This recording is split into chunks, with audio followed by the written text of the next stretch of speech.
A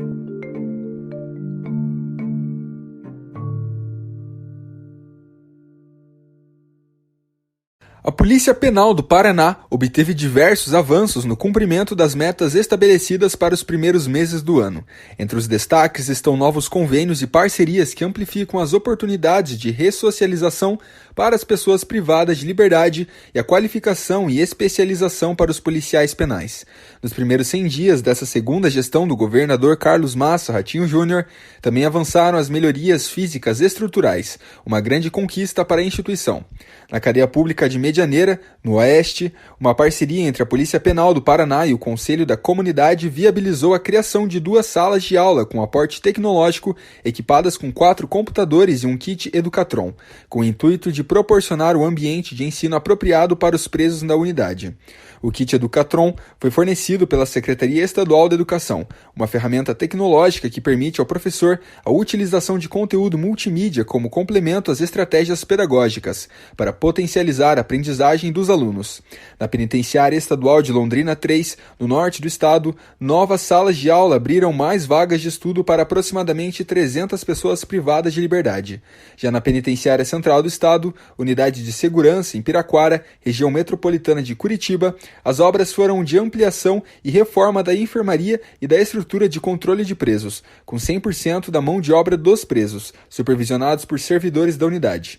Em média, a enfermaria da unidade faz o atendimento diário de 70 pacientes. Com a reforma do setor, a equipe de saúde assegura um maior aproveitamento nos atendimentos e melhores instalações e ambiente humanizado. Também foi modernizado o sistema de controle de presos, local onde acontecem as entradas e saídas das pessoas privadas de liberdade.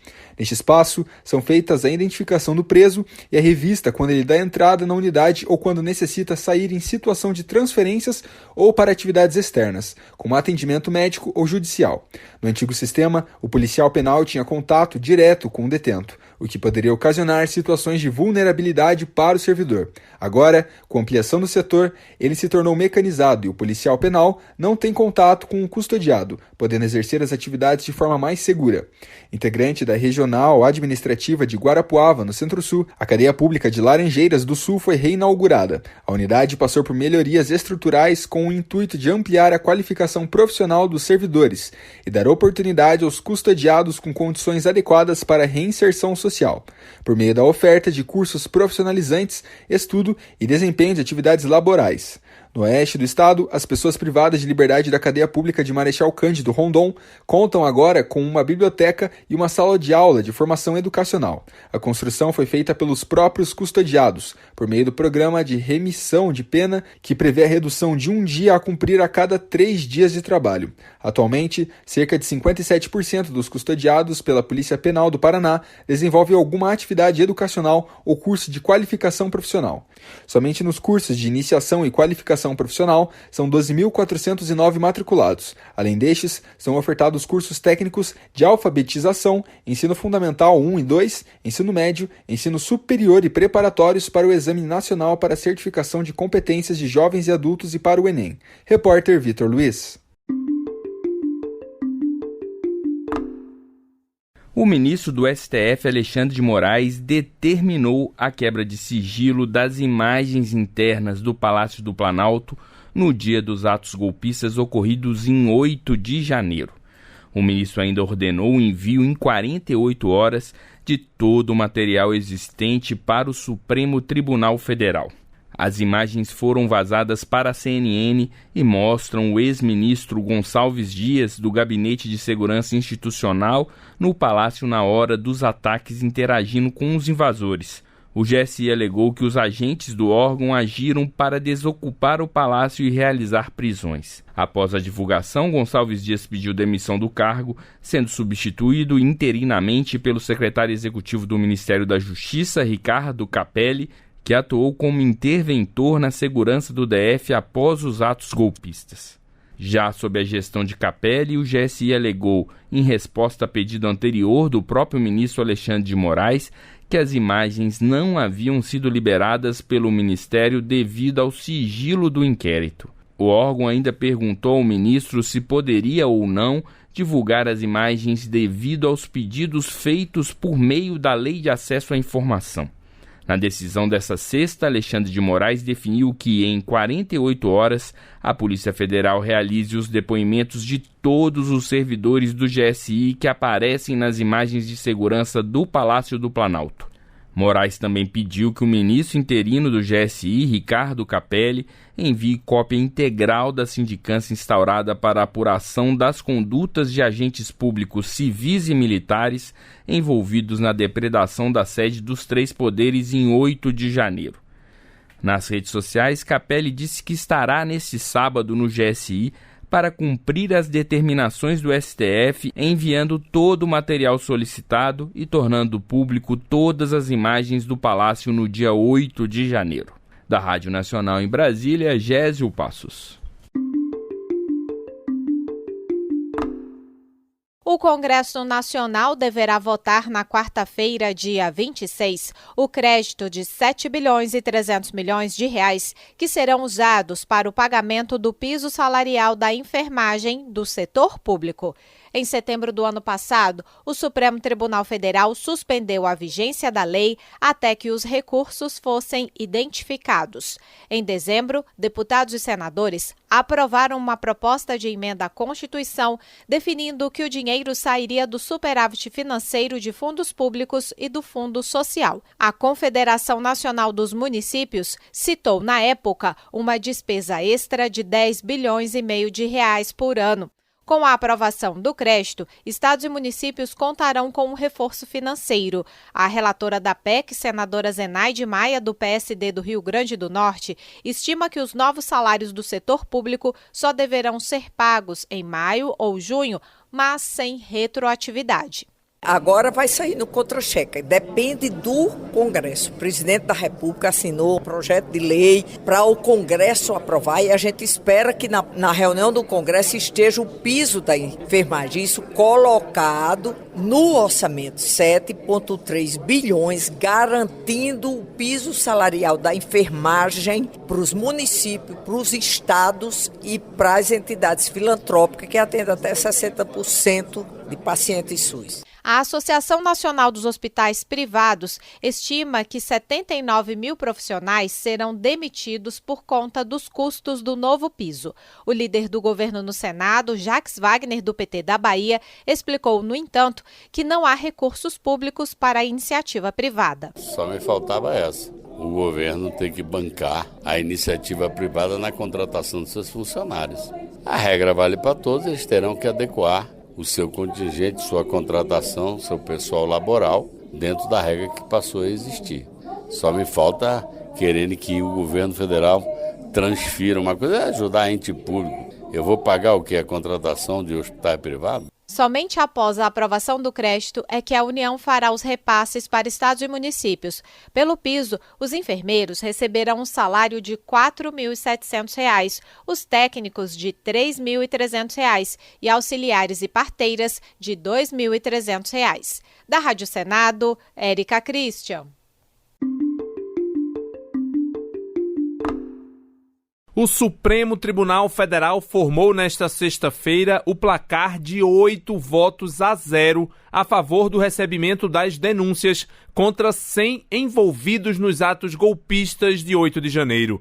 O julgamento virtual começou na terça-feira e será finalizado na próxima segunda-feira. Até o momento, além do relator, ministro Alexandre de Moraes, votaram pelo recebimento das denúncias os ministros Dias Toffoli, Edson Fachin, Gilmar Mendes, Luiz Roberto Barroso, Carmen Lúcia, Luiz Fux e a presidente Rosa Weber. Faltam ainda os votos de André Mendonça e Nunes Marques. Em função da aposentadoria de Ricardo Lewandowski, somente 10 votam nesse julgamento. Os acusados podem responder por crimes como incitação das Forças Armadas contra os poderes constituídos, associação criminosa, abolição violenta do Estado Democrático de Direito, golpe de Estado, entre outros. Na próxima semana, o STF deve começar o julgamento de outros 200 acusados de participarem dos atos golpistas do dia 8 de janeiro.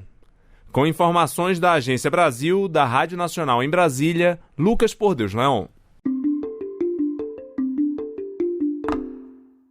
O Tribunal de Justiça de São Paulo condenou o advogado do ex-presidente Jair Bolsonaro, Frederico Wassef, por ameaça à jornalista do UOL, Juliana Dalpiva. A decisão foi da 4ª Câmara de Direito Privado do Tribunal por unanimidade. Em 2021, o advogado enviou mensagens com comentários sexuais e em tom de ameaça à jornalista. A advogada Priscila Pamela Santos, que defende a profissional de imprensa, afirma que a decisão é uma vitória do jornalismo livre e da democracia. O reconhecimento da legalidade da postagem feita pela Juliana, como forma de proteção própria e não como um ato lesivo ao agressor, é de fundamental importância. Assim como de fundamental importância o reconhecimento do constrangimento imposto à jornalista por meio da mensagem ameaçadora recebida. Vence a democracia, vence o jornalismo livre e vence a atuação de mulheres jornalistas com essa decisão do Tribunal de Justiça. As mensagens foram enviadas após a jornalista publicar informações com indícios de participação de Bolsonaro no esquema de rachadinhas, que é a prática de desviar o salário de assessores. O ex-presidente sempre negou as acusações. No ano passado, um juiz de primeira instância condenou o advogado por danos morais, mas também culpou a jornalista por divulgar as mensagens enviadas por Wassef. No julgamento desta quinta-feira, a Justiça de São Paulo reforçou a condenação do advogado, mas absolveu a jornalista da divulgação da mensagem. Um relatório da Federação Nacional dos Jornalistas mostra que cresceu em 31% a violência contra jornalistas mulheres, com 80 casos entre 2021 e 2022. A presidente da federação, Samira de Castro, considera o caso de Juliana como uma vitória coletiva. A decisão do Tribunal de Justiça de São Paulo representa uma vitória não só da jornalista Juliana Dalpiva, mas para toda a categoria dos jornalistas e principalmente para as mulheres que foram ofendidas, assediadas, silenciadas e sofreram diversos tipos de violência no último período. O advogado Frederico Wassef, em nota, afirmou que o inquérito policial sobre o caso mostra que jamais existiu ameaça, intimidação ou ofensa contra a jornalista. Ele afirma que as mensagens enviadas não têm nada a ver com o material produzido pela profissional. Para ele, a decisão do Tribunal de São Paulo foi um grande erro jurídico e uma injustiça, além de uma forma de proibição da livre manifestação de pensamento garantido pela Constituição. A decisão ainda cabe recurso. Da Rádio Nacional em Brasília, Gésio Passos.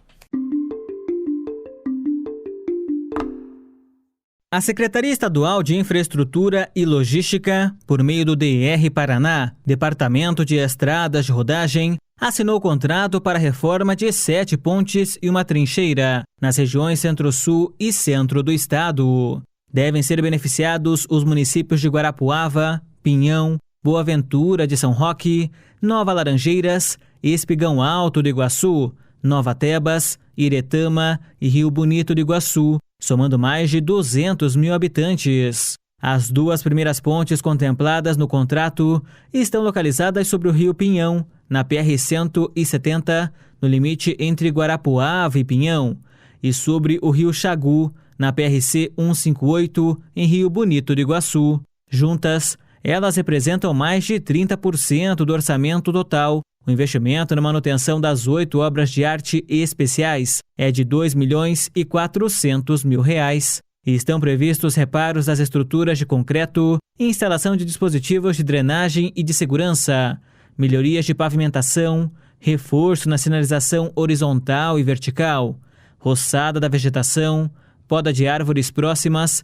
além de pintura. O canteiro de obra será mobilizado na faixa de domínio da PRC 466, próximo à ponte sobre o rio Carazinho, em Boa Ventura de São Roque, por se tratar da ponte com a localização mais central da região. O edital prevê que as estruturas não sejam interditadas durante as obras, exceto em casos de necessidade urgente. As pontes estão localizadas nas rodovias estaduais PR-170, PR-364, PR-473, PRC-158, PRC-466 e PRC-487. O prazo de execução das reformas será de 5 meses, com serviços previstos para início assim que for emitida a ordem de serviço. As obras de manutenção fazem parte de um pacote de investimento para reformar 195 pontes, viadutos e trincheiras em todas as regiões do Paraná, sendo o maior da história do estado,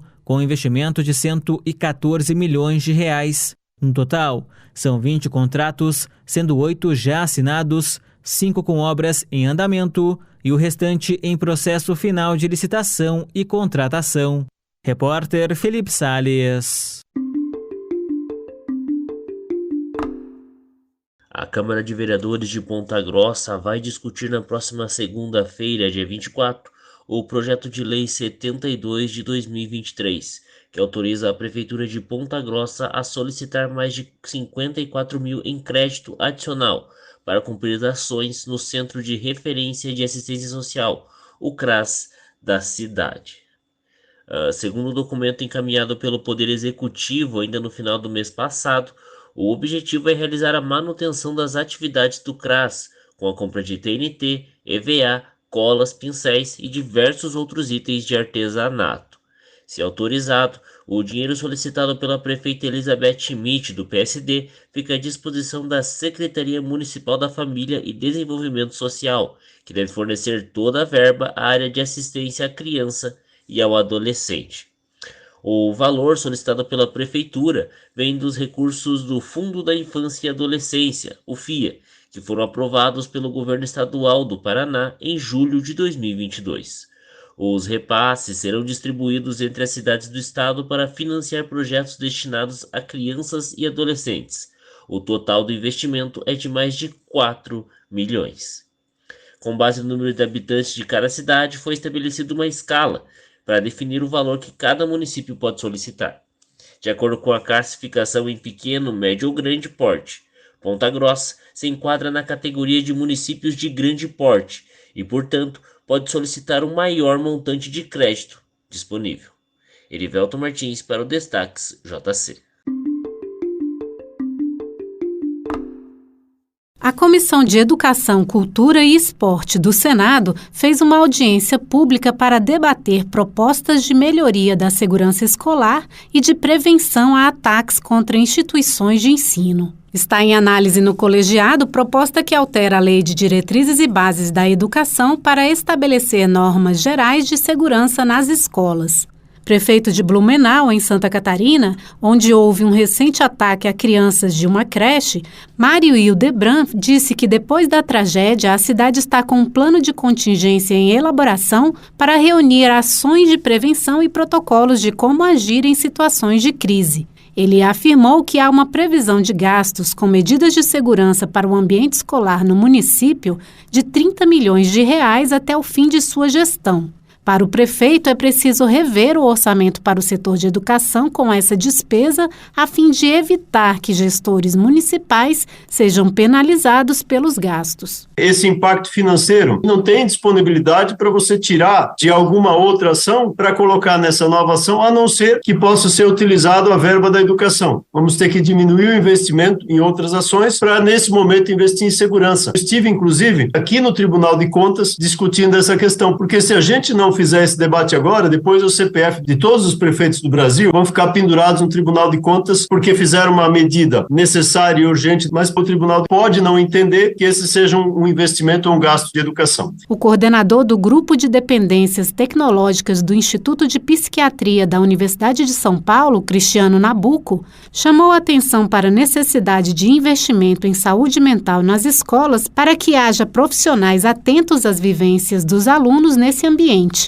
Ele fez algumas sugestões nesse sentido. Criação de programas de assistência psicológica a esses jovens que estão trazendo problemas na escola. Inclusão de um profissional qualificado que possa detectar depressão, psicopatia. É importante que a gente desenvolva entre as escolas estratégias de suporte psicológico, de prevenção, de escuta. A saúde mental é um fator extremamente importante porque a prevenção dessa violência vai levar em consideração essas variáveis subjetivas, que até hoje ainda são muito desconsideradas. Na avaliação da presidente da Associação dos Educadores Sociais de Maringá, a professora Verônica Miller, é preciso que o Brasil adote a educação social, uma formação profissional que já existe há 30 anos.